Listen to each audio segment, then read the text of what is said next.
महाराज की जय। किसी नगर में देवरानी जेठानी रहा करते थे। देवरानी बहुत अमीर थी व जेठानी बहुत गरीब थी। जेठानी रोज देवरानी के घर काम करने जाया करती थी। बदले में देवरानी कुछ खाना कपड़े दे दिया करती थी। एक दिन देवरानी ने कुछ भी खाने को नहीं दिया तो जेठानी को खाली हाथ ही वापिस आना पड़ा। शाम को जब उसका पति आया तो उसने खाना मांगा तो जेठानी बोली, जी आज तो थारी छोटी ने कुछ भी नहीं दिया, खाने को कुछ भी नहीं है। इधर बच्चे भी भूख से रोने लगे। वह भूखा तो था ही और बच्चों को देखकर उसको और गुस्सा आ गया और उसने लकड़ी लेके अपनी पत्नी की खूब पिटाई कर दी।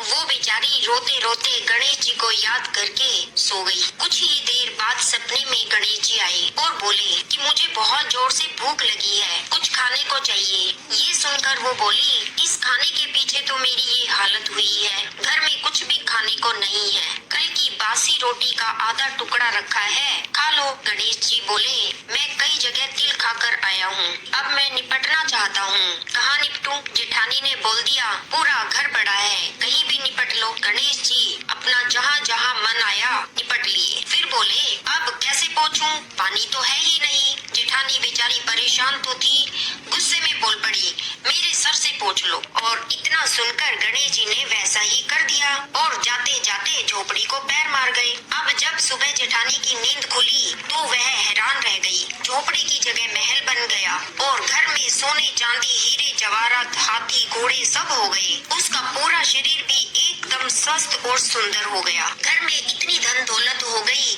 इसलिए वह देवरानी के घर काम करने नहीं जा पाई। तो इस पर देवरानी ने बच्चों से कहा, देख के तो आओ जरा, आज तुम्हारी ताई जी क्यों नहीं आई? बच्चों ने आकर बताया कि ताई जी के घर तो बहुत धन दौलत हो गए हैं। देवरानी दौड़ी दौड़ी जेठानी के घर गई और जेठानी से पूछा, ये सब कैसे हुआ? जेठानी बेचारी भोली भाली थी, उसने सारी बात सच सच बता दी। अब तो देवरानी के मन में लालच आ गया। वो वापिस अपने घर आई और अपने पति से बोली, मुझे भी लकड़ी से मारो। उसका पति बोला, अरे मूर्ख, वो तो दुखिया गरीब थी, तू तो अच्छी भली है, क्यों पैसे के लालच में मार खाना चाहती है?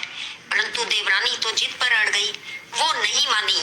पति को गुस्सा आ गया और गुस्से में अच्छी तरह से उसके लगा दिए। इसके बाद मार खाकर वो गणेश जी का नाम लेके सो गई। सपने में गणेश जी आए, खाने को मांगा तो वो बोली, महाराज वहाँ तो आपको कुछ नहीं मिला, मैंने तो खूब पकवान बनाकर रखे हैं, खूब खाओ। गणेश जी ने खूब खाया और फिर बोले, कहाँ निपटूं? वो बोली, जेठानी तो कई कई दिन तक बालों में कंघी भी नहीं करती, मेरा सिर तो बहुत साफ सुथरा है, पोंछ लो। गणेश जी ने वही किया और चले गए। वो जब सुबह उठी तो पूरे घर में गंदगी और बदबू हो चुकी थी। उसके सिर में से गंदी बदबू आ रही थी। वो सब कुछ साफ करने लगी, परंतु जितना साफ करे उतना ही और हो जाए। उसने विनायक जी के हाथ जोड़े और बोली, गणेश जी महाराज अपनी ये माया समेट लो, मुझे ये सब गंदगी क्यों दी? तभी आकाशवाणी हुई और आवाज आई, अपनी जेठानी को जायदाद का आधा हिस्सा दे। छप्पर में 2 सुइयां टंगी हुई हैं, उनमें से एक सुई दे। बर्तनों में से आधे बर्तन दे। देवरानी ने ऐसा ही किया। तब जाकर उसके घर से सारी गंदगी साफ हुई। देवरानी को उसके लालच का फल मिला। हे गणेश जी महाराज, जैसे जेठानी के संकट दूर किए, अन्न धन के भंडारे भरे, ऐसे ही कहते सुनते सबके घर में भंडारे भरना। बोलो विनायक जी महाराज।